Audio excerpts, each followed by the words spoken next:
গতকালকে যে ঘটনা সংঘটিত হয়েছিল উনার ম্যারিজ হলে, উনার এই প্রতিক্রিয়া রয়েছে, একবার উনার সঙ্গে কথা বলে জেনে নেওয়ার চেষ্টা করছি।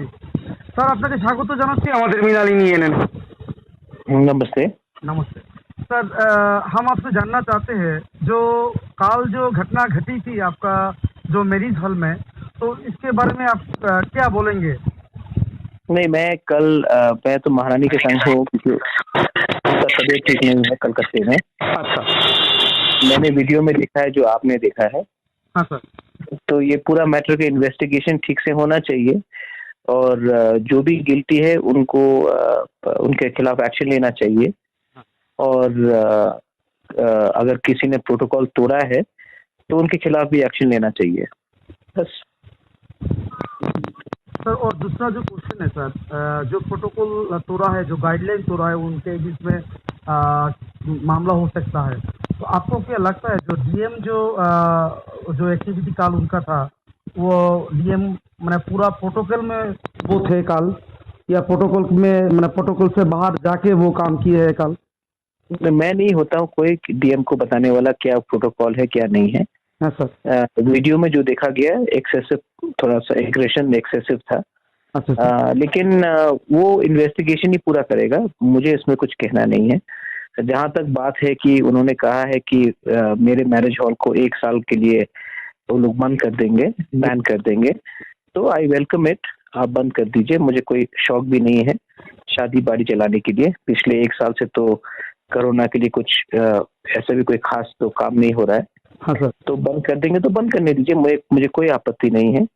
मैं दूसरे रकम से कहीं और मैं अपना बिजनेस शुरू कर दूंगा, मुझे कोई इसमें आपत्ति नहीं है। सर, ये जो घटना जो घटी थी काल, उसके अगेंस्ट में आप क्या माने कोई मामला करेंगे माने फ्यूचर में, सोचे हैं आपने सर? नहीं, मैं नहीं करूंगा। क्यों करूंगा? ये पुलिस को फुल इन्वेस्टिगेट करने दीजिए। जो जिसके ऊपर हाथ पैर उठा है, जो पंडित के ऊपर किसी को थप्पड़ मिला शायद, वो सब मैंने सुना है, तो उनको एफआईआर करने दीजिए। मैं तो कानून को फॉलो करूंगा और जो भी कानून सजा देगा मैं लेने के लिए तैयार हूँ, नो प्रॉब्लम। मुझे कोई चिंता नहीं है। मैं पहले से भी बिजनेस चलाने के लिए पैसे का इतना लालची भी नहीं हूँ कि ये हो, तो मैं कोई चीज इलीगल में घुसना भी नहीं चाहता हूँ। माने कि कोर्ट को मुझे चलाते चलाते मैं थक भी गया हूँ। मैं अब शायद उसको बंद करके अपना बिजनेस थोड़ा ईडीसी एरिया में थोड़ा ध्यान दूंगा।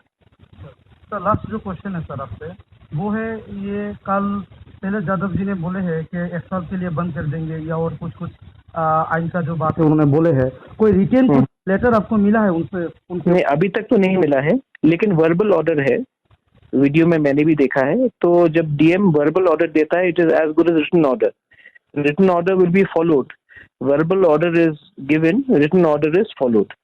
तो क्योंकि उसने ये कह दिया है, तो मैंने भी अपने माने के कोर्ट के लोगों को बोल दिया है कि छोड़ दो, अभी ये सब में गिर के कोई परवाह नहीं है, मुझे कोई शौक भी नहीं है ये सब शादी बाड़ी वादी करने के लिए।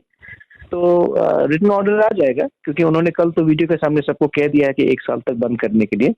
बंद करने दीजिए, नो प्रॉब्लम, मुझे कोई आपत्ति नहीं है, बंद करने दीजिए, अच्छा ही रहेगा। मैं कुछ और सोचूंगा करने के लिए। थैंक यू सर, आपने समय दिया है मृणालिनी को, इसके लिए बहुत बहुत धन्यवाद आपको। हाँ, मैं सिर्फ एक ही बात बोलना चाहता हूँ कि everybody should be following corona का प्रोटोकॉल्स, क्योंकि कोरोना जैसे जिस तरीके से आ रहा है वो सबके लिए मुश्किल हो सकता है। तो पब्लिक गैदरिंग कम करें और हम लोग भी थोड़ा सा इमोशनल ना होकर काम करें। और प्रशासन को मैं एक ही बात बोलना चाहता हूँ, जो काम आप प्यार से कर सकते हैं वो डंडा देने से उसका रिएक्शन उल्टा जाता है। ये दोनों के लिए मेरा एक सुझाव है। बहुत बहुत धन्यवाद आपको सर। Thank you.